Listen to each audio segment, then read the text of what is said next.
Hello, hello, hello, everyone. Thank you for joining us here today at MoneyWise Couples. And today we're going to be talking about savings because a question came up in our free Facebook group. How much should we be saving?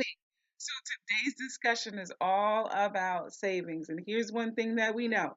If we don't save enough, we won't hit our financial goals. So how much is enough? Let's talk about it. Now, for those of you who don't know me, hi, I'm Tesha D. Colston, the financial educator and coach here at MoneyWise Couples, where our goal is to empower couples to work effectively together to master this money thing. Our website is moneywisecouples.com. Now, we are working on it. It's being updated right now, but you can still go there. You can join our mailing list so you can be notified when it goes live. I also want to give you the opportunity to come check us out in our free Facebook group. Okay, you can just join that group, do a search for MoneyWise Couples.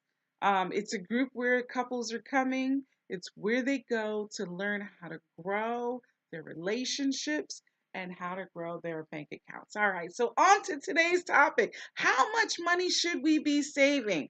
Well, how much money are you saving each month? If you're like most people, you might say, not enough. That's why I'm asking this question, right? So there's a recent survey that said that 65% of Americans are saving less than 10% of their income. So the question is, do you think that that is enough? If it's not enough, how much should you be saving? So here's what I want you to do. I'm going to answer it right now. I want you to repeat after me. As much as we can. How much money should you be saving? Come on, as much as we can. All right, I know you need me to break that down. So here's the thing, your money should have purpose. And if you're setting goals together and you're budgeting together, you're doing this money thing together, you know that there's a need to have purpose for your money so you can break these things down and you can effectively allocate your funds. So here's the question, what are you saving for? Now, here's some ideas about what people are mainly saving for. They save for emergency funds. You should have an emergency fund. Why? Because it's emergencies, right? Okay. You don't save for nothing else. You got to have an emergency fund. People save for the holidays. People save for vacations. They save to buy homes or to fix one. They save for their retirement. They save to put their children to college, to schools. They save for their healthcare expenses, big purchases they know are coming up. And the list can go on depending on where you are in your life and what plans that you have for it. So here's another school of thought in the book. It's by Senator Elizabeth Allen, and she gives a great way to allocate your money. The book is called All Your Worth, the Ultimate Lifetime Money Plan. And she has a rule. It's the 50-30-20 rule. 50-30-20 rule.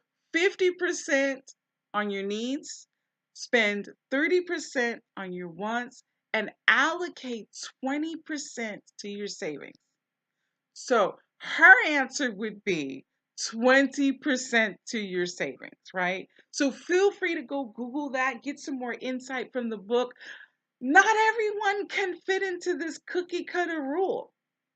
So another way to look at it goes right back to what we've said, which is setting goals. What are you saving for? Is it a long-term goal? Is it a short-term goal? You know, long-term goals are something that you might not need 3 years out, 5 years out, 10 years out, while a short-term goal is something you need 2 years or less. And I'm going to need it in 6 months. I'm going to need it in a year. Summer is coming, okay? So I'm planning for that. In each of those categories, you're going to determine how much you need to get to that goal and when do you need it by, right? When you have that, you can start to break it down and set a specific um, goal for each month because you'll know how much time it's going to take to get there. If it takes 10 months to get, if I need it in 10 months, I need to save $1,000 in 10 months. then that means that I can say 10 months divided into $1,000. Oh, I need to save this amount of money each month, right? So this way, you know exactly how much you need to save for every single goal that you set. And you both can prioritize those goals in your budget. Now, here's the question. What if you've done this and you find I don't have enough? You do all this calculating and you find out that I just don't have enough money to save. Well, here's some things you're going to need to think about. You need to A, find ways to increase your income. 2, B, cut spending somewhere. Or 3, C, readjust your expectations. Increase your income, cut your spending, readjust your expectations. The bottom line is saving money is important to your family's success. Now, initially, it may seem like a lot of work to figure out how much to save, but you won't be able to grow your wealth if you aren't putting any money aside for the future. So it's something that you have to do.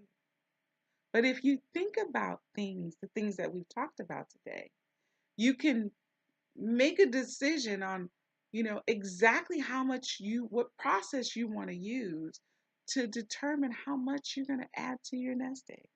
And then the trick is to actually save it. I am offering a free guide to couples who listen to this discussion. My guide is on how couples can set smart financial goals together. Okay. So it's a guide on how couples can set smart financial goals together.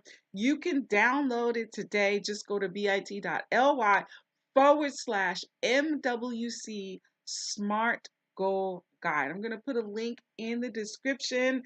That's it for now. If you have any questions about how to talk to your spouse about money, how to do finances God's way, how to create a budget, or you just need a consultation and see how I can help you, email me at moneywisecouples@gmail.com. You can also remember, come into the group, join us, #MoneyWiseCouples. I want to thank you for tuning in today for our MoneyWise Couples discussion. Take care and God bless.